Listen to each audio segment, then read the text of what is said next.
Bonjour Cyril Lacarrière. Bonjour Philippe Vandel, bonjour à toutes, bonjour à tous. C'est votre journal des médias maintenant. Cyril, qu'avez-vous au menu ce matin ? Ce matin, je vous parle de la crise qui fait vaciller les finances des groupes de médias, de la crise qui fait grimper les audiences, de la crise qui n'empêche pas TF1 de préparer sa rentrée et de la crise qui dynamise la consommation des podcasts. Mais on commence comme chaque jour avec les audiences. Qu'est-ce que les Français ont regardé hier à la télévision ? En ce moment, il n'y en a qu'une, c'est la une. Harry Potter et le prisonnier d'Azkaban, large leader. Hier soir, 7,5 millions de téléspectateurs ont regardé ce 3e épisode de la série du sorcier à lunettes. France 3 est 2e avec sa série Tandem, plus de 5,1 millions de téléspectateurs. Et France 2 monte sur la 3e marche du podium avec la rediffusion de son documentaire Félin. 2,5 millions de Français ont regardé ce formidable doc sur les félins. J'en faisais partie, j'ai adoré. Et Cyril, hier à 15h, il y avait du Premier ministre à la télé. 3 chaînes avaient modifié leur grille pour diffuser l'allocution d'Édouard Philippe à l'Assemblée nationale, TF1, France 2 et M6. Ces 3 chaînes ont rassemblé plus de 10 millions de téléspectateurs durant les 60 minutes de prise de parole du Premier ministre. Et c'est TF1 qui a rassemblé le plus de monde. Il y avait 5 600 000 Français devant la une pour regarder le Premier ministre. C'est plus de 30% de part d'audience pour la seule TF1. Culture Média. Cyril, on commence maintenant avec ce journal des médias avec, une fois n'est pas coutume, des résultats financiers. Et si je vous en parle ce matin, c'est qu'on le sait, la crise sanitaire frappe de plein fouet les groupes de médias et qu'après avoir beaucoup entendu les dirigeants nous dire que leur situation financière allait être très difficile, les premiers chiffres nous parviennent. Hier soir, c'est M6 qui a publié les résultats financiers de son premier trimestre et les effets de la crise sont bien là, moins 9% de revenus publicitaires pour l'ensemble du groupe M6 par rapport au premier trimestre 2019. Un recul assez sensible, mais qui ne concerne que le tout début de la période de confinement, puisque ces résultats s'arrêtent au 31 mars, 15 jours donc, après les mesures sanitaires. Concernant ces chaînes de télévision, M6 révèle qu'au cours de cette deuxième quinzaine de mars, la durée publicitaire a reculé de 30%. Alors pour faire face, M6 a donc annoncé un plan d'économie global, dont 100 millions d'euros sur ces programmes, ça représente 20% de leur budget l'an dernier. Une situation paradoxale alors qu'on le dit souvent, les audiences de la télévision n'ont jamais été aussi fortes et on le constate d'ailleurs également aux États-Unis. Comme tout le monde, les Américains se gavent de télé en ce moment et se gavent notamment de sport. Nielsen, le médiamétrie américain, révèle une série de records d'audience. Par exemple, la chaîne ESPN a fait exploser les compteurs grâce à The Last Dance, le documentaire sur Michael Jordan et les Chicago Bulls. 6 millions de téléspectateurs pour la chaîne câblée, loin devant leur précédent record. Autre score à souligner, celui de la draft de la Ligue de foot américain.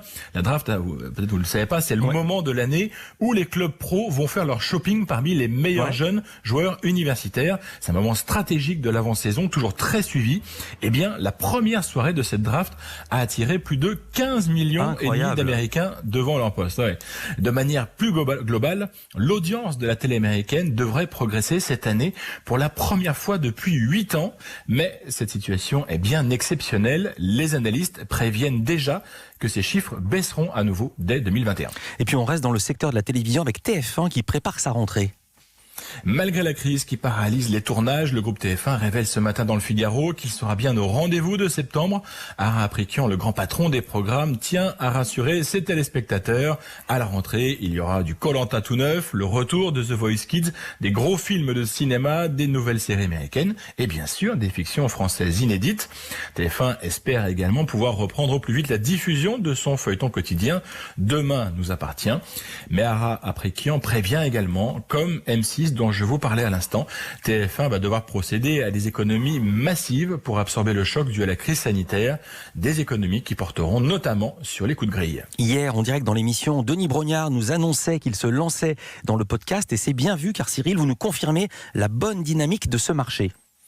C'est une étude qui s'est penchée sur les habitudes des Français depuis qu'ils sont confinés. Et effectivement, Philippe, si les scores de la télé progressent, sur Internet aussi, l'écoute de la radio et des podcasts grimpe. C'est ce que révèle la start-up Audion, spécialisée dans la publicité audio numérique et le podcast. Kamel Eladef, le cofondateur de Audion, nous détaille les enseignements de cette étude. L'enseignement principal tiré de cette étude est que l'écoute audio-digitale est en très forte hausse, notamment portée par les audiences du podcast. En chiffres, on observe que 83% des Français écoutent du contenu audio sur le digital et que le nombre d'auditeurs de podcasts a augmenté de 4% pendant le confinement. Alors évidemment, il y a plusieurs explications à ces chiffres. C'est notamment que les Français écoutent à nouveau de l'audio digital malgré la baisse des écoutes du début du confinement et qu'en l'absence de déplacement, les Français continuent à consommer. Et ça montre une chose, c'est que l'écoute audio digital et podcast est en train de s'ancrer chez les consommateurs et que le podcast doit son succès à une offre très large de contenu qui est adaptée à toutes les attentes et qui s'intègre facilement au quotidien des Français.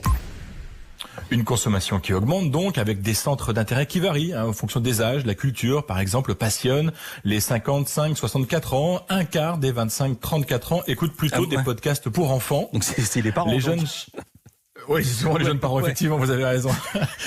Les jeunes, eux, cherchent de quoi s'amuser et les femmes sont majoritairement en quête de contenu culturel.